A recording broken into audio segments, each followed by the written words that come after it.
जय श्री राम मित्रों। मैं आपका ज्योतिष मित्र राकेश पांडे आज वैदिक इनसाइट्स अनवेल्ड चैनल, जो कि आप सभी का अपना चैनल है, आप सभी का स्वागत करता हूं पुनः।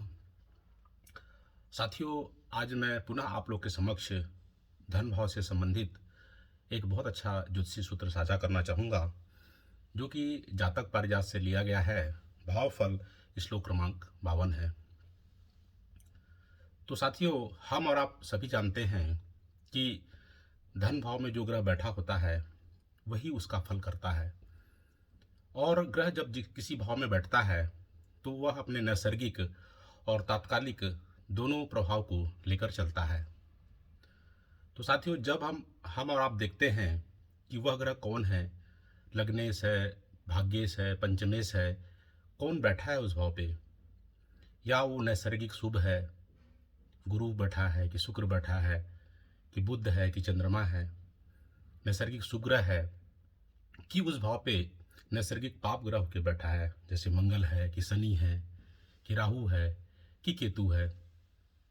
अब साथियों, यह तो हम देख लेते हैं कि ये कौन सा ग्रह बैठा है और किस भाव का स्वामी होकर बैठा है। तो फिर अब हमारे मन में एक दुविधा आती है कि इस भाव को लेके यह अच्छा फल करेगा कि इस भाव के लेके यह फल अच्छा नहीं कर पाएगा।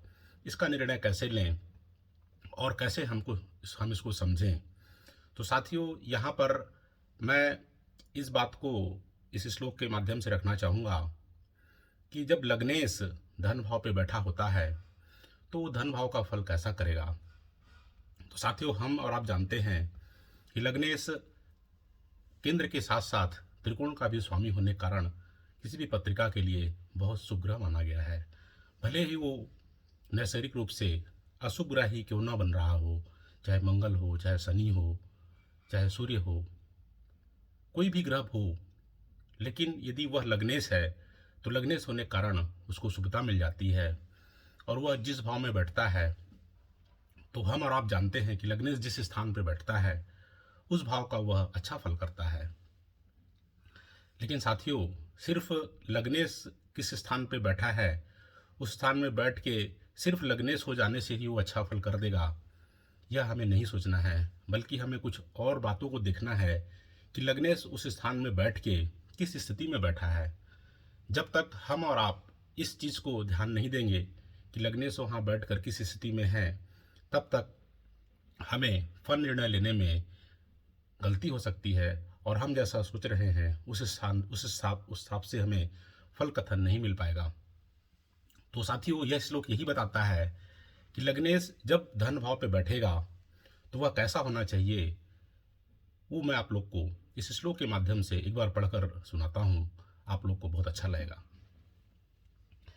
धनस्थे यदि लग्नेशे निधिमान बल संयुते, कि धन स्थान में यदि लग्नेश बैठा हो तो कैसा बैठा हो, यह बता रहा है कि निधिमान बल संयुते, कि वहाँ पर वह बलवान होकर बैठना चाहिए। बलवान मतलब स्वराशि का बैठा हो, अपनी मूल त्रिकोण राशि का बैठा हो, उच्च का बैठा हो, षड्बल में बली हो, और दुर्बले पाप संयुक्ते वचनादि फलम वदेत, लेकिन वहाँ पर वह दुर्बल होकर यदि बैठा हो और यदि वह षड्बल में कमजोर हो, अस्त हो, शत्रु क्षेत्री हो, नीच राशि का हो, किसी भी प्रकार से यदि दुर्बल हो रहा हो, तो फिर कहता है कि वचनादि फलम वदेत, तो अच्छा फल तभी प्राप्त होगा जब लग्नेश वहाँ पर बलवान होकर बैठा हो। और यदि लग्नेश वहाँ पर दुर्बल होकर बैठा हो, साथ में कह रहा है पाप संयुक्ते, पाप संयुक्ते मतलब पाप ग्रह के साथ बैठा हो। यहाँ पे 6-8-12 के स्वामी को समझना चाहिए पाप ग्रह, और नैसर्गिक अशुभ ग्रह भी यदि 6-8-12 के स्वामी हो तो फिर ज़्यादा पाप संयुक्त समझ सकते हैं। तो पाप संयुक्त हो या पाप ग्रह से दृष्ट हो तो लग्नेश वहाँ पर बैठ के धन का अच्छा फल नहीं कर पाएगा। इसलिए साथियों, जब भी हम किसी भी ग्रह को देखते हैं, चाहे लग्नेश ही हो, चाहे भाग्येश ही हो, चाहे पंचमेश ही क्यों ना हो, जैसा हम और आप जानते हैं कि त्रिकोण के स्वामी सदैव शुभ होते हैं, बहुत अच्छा फल करते हैं, लेकिन हमें यह भी देखना जरूरी है कि वह उस भाव पे किस स्थिति में बैठे हैं। स्थिति की बहुत ज़्यादा इम्पोर्टेंस है। उसको हमें कभी भी कम लेकर नहीं चलना चाहिए। तो जब लग्नेश द्वितीय भाव में अच्छा स्थिति में बैठा रहेगा, तभी धन भाव का अच्छा फल करेगा, अन्यथा वचनादि फलम वदेत। तो आपको ऐसा लग सकता है कि हम ऐसा कोई काम करेंगे जिससे हमको धन आए, लेकिन एक्चुअल में आपके धन का नुकसान हो सकता है। इसलिए साथियों, हमें ये सब बातों को समझने की ज़रूरत है, और शास्त्र में जो बातें लिखी हैं उसको हमें समझने की ज़रूरत है, और प्रैक्टिकल चार्ट्स में अप्लाई भी करने की ज़रूरत है। लेकिन साथियों, किसी भी एक सिद्धांत से हम पत्रिका को नहीं देख सकते हैं, और ना ही पूर्ण कथन तक जा सकते हैं, क्योंकि बहुत सारे सिद्धांत हैं शास्त्रों में दिए गए हैं, और उन सभी सिद्धांतों का जैसे जैसे हम समझते जाते हैं और सबका तारतम्य बनाते हैं, तब भी किसी भाव का पूर्ण फल हम सही तरीके से निर्णय ले पाएंगे कि अच्छा मिलेगा कि नहीं मिलेगा। तो साथियों, थैंक यू, धन्यवाद। मिलते हैं अगले श्लोक में नई चर्चा के साथ। धन्यवाद।